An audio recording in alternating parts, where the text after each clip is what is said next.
Good morning, sisters and brothers. I know we've had an early morning and we started out with some speeches, but I'm sure that you are educators. I'm sure that you can do a little better than that. Good morning, brothers and sisters. Now, before I get into my remarks, let me first of all thank your leadership, your President, Karen Littlewood, for the invitation to be here with you today. I see it as an honor and a privilege to address you today. But I do have a caution for you. The previous two presidents that spoke seamlessly went between English and French. I just want to warn you that I have two languages, the King's English and broken English. That's about the best I can give you today. I don't have any other language. I am truly, as I said, humbled and honored to be here with you today. Now, I know I'm in a room full of teachers and education workers. I'm with the molders of our future, the role models for our youth, and one of the most underappreciated professions out there. Now, I've been in this business for a couple years. I know I don't look that old, but I've been around for a little while. And the one thing that I have a problem understanding about society in general, whether it is here north of my border or down in the United States of America, no matter what stature you have in life, in either one of our countries, a teacher or an education worker helped you get there, and how in the hell can you turn your back on a teaching profession? We need to lift educators and education up in our society and not push it back. I couldn't wait as my children grew up for them to get up and get out of my house. I got 4 grandchildren right now, and while I'm enjoying them, I still can't wait for them to get up and out of my house. So, y'all educators are gluttons for punishment. Y'all go into the classroom every day dealing with these same, different names, but the same personalities, the same issues, each and every day. How do you put yourself through it? I'm a Baptist preacher, and let me tell you, you are truly doing the Lord's work. Dealing with our babies, navigating this age of social media and AI-generated homework. Parents overwork, shrinking school budget. This is an absolute love of labor on your part. Give yourselves a hand for the work you do every day.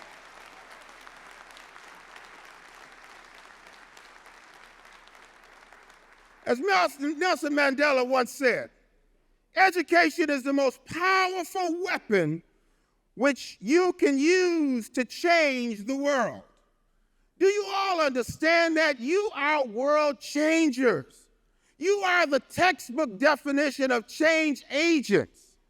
The work you do, the minds you mold, you are laying the foundation for generations of critical thinkers, of empowered, socially conscious, and aware children who will then be adults. It is on your shoulders that our futures lie. And today I'm here to call on you to bear that burden, own that responsibility, and rise to this moment.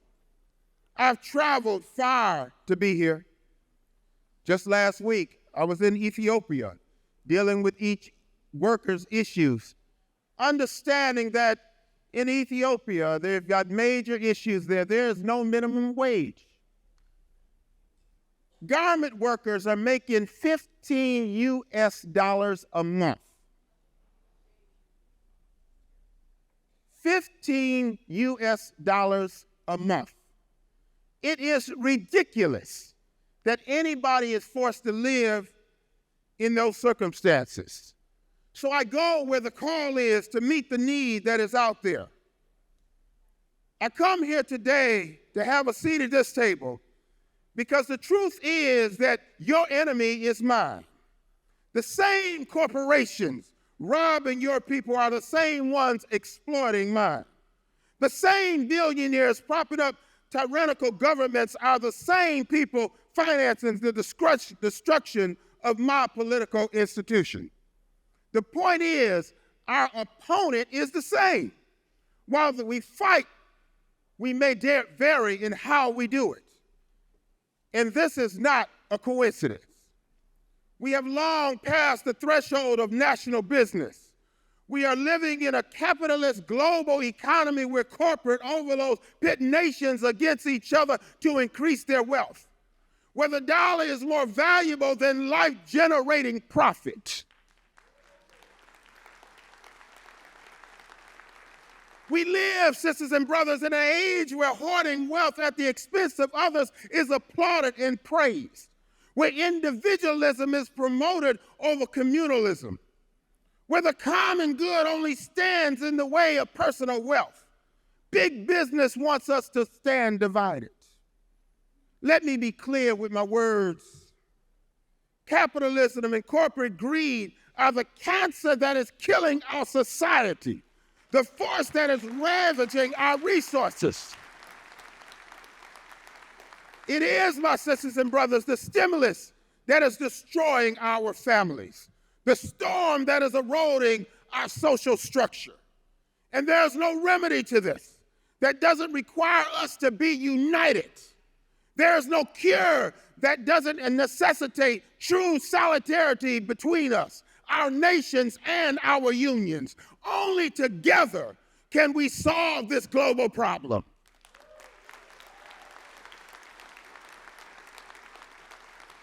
Sisters and brothers, I say this as an American. I say this as the president of the Coalition of Black Trade Unionists. I say this as a universal labor leader.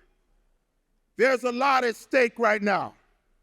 The unabated rise of white nationalism, conservative fascism, economic disparity, and governmental austerity has forced us as a movement and as a people to make some hard choices.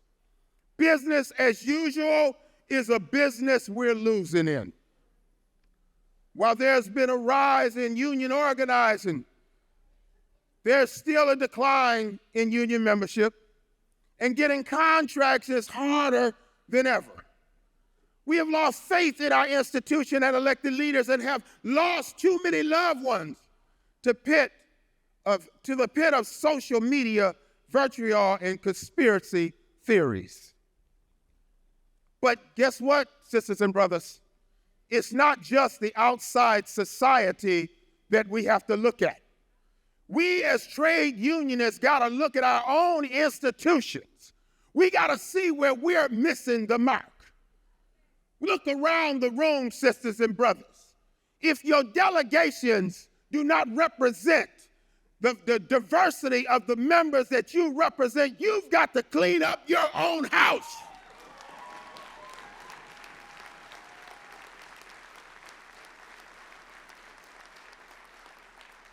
If you're not looking out and bringing up young new workers into this labor movement, into this progressive movement, you've got to clean up your own house.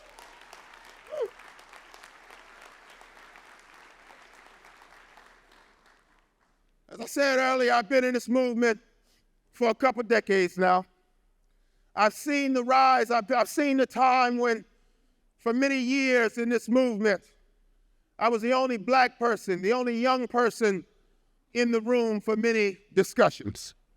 Sad to say, there's still sometimes when I walk into these rooms, whether it be north of the border in the United States or across the globe, where I'm still the youngest trade unionist in the room. That's a sad situation for our collective movement, sisters and brothers. We have got to reach down and we've got to grab these young folks by the bootstraps and we've got to bring them into this movement like never before. If we don't bring them in, we will die as a movement. So I charge you when you leave here to find somebody that you can mentor, find somebody that you can bring into this movement. Start mentoring them, start teaching them, start molding them, and start getting them ready to take the lead. Our children can swipe screens easier than they can change a page in a book. Our dollars are buying bombs being dropped on children across the world. We talked a little bit earlier, I heard your president talk about some of the unrest that's going on across the globe. We've got the Russia invasion of Ukraine. Our countries don't have a problem pouring more war money into the war. We've got the Israel-Hamas situation going on. And let me tell you, as I said at the OFL convention, I'm not an Israeli and I'm not a Palestinian. But I know damn well we ought to stop killing these babies over there. We've got to stop bombing our children. It is time for a ceasefire right now. Stop paying to kill our children.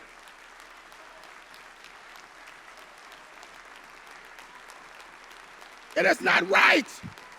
And we've got to call our governments out to stop the killing.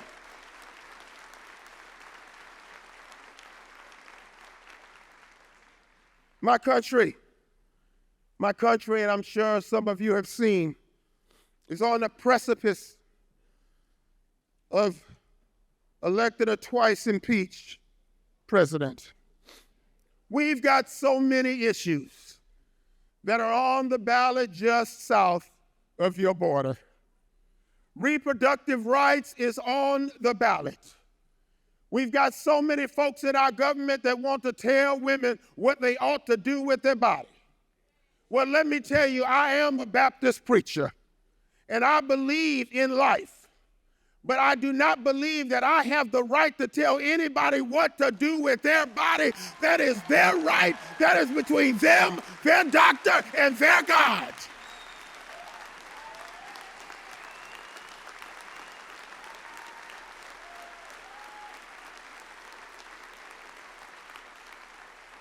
We got to stand up against the oppression that's going on, where we're trying to stop people from being able to vote on who represents them in our government. We've got a situation in the United States a little unique, and you guys may not understand it. We've been trying to deal with some gun safety laws for decades. See, I'm thinking about moving up here. I don't have a gun. And I like the idea that you can't even have a pistol up here. I like that. I mean, down there, we arguing that people can't have assault weapons. Assault weapons. Now, and they say, well, you know, we want to go hunting. And we want to hunt deer. We want to hunt squirrel. I have not seen a deer in my life with a Carmine vest on that you need an armor-piercing bullet to kill. I haven't seen it. And I've been around for a little while. But we're dealing with that every day. We got the issue over here back in the States, just like you have here, with the fight for quality education. As I said earlier, we all got to where we are because of you. And we've got to stand up as a society to lift up the education system in both of our countries.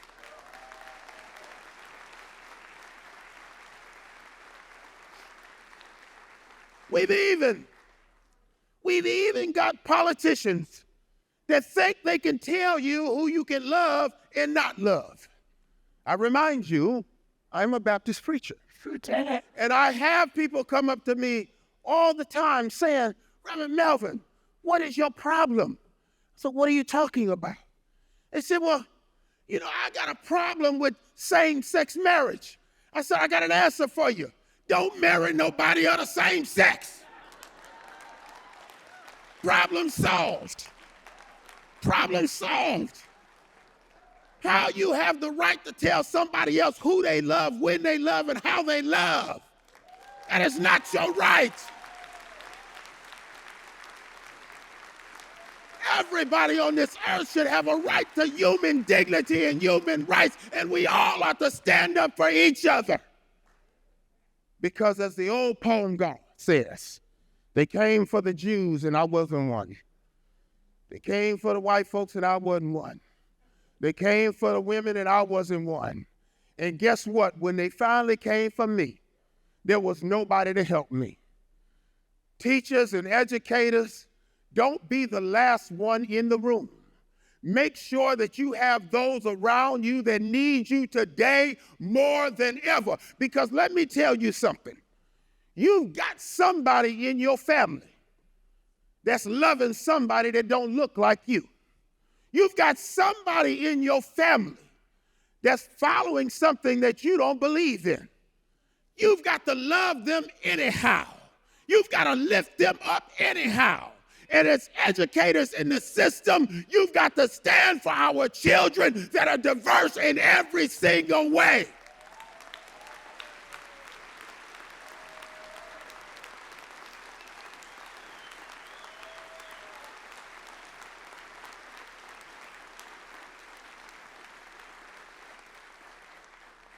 My point to all this is times are rough.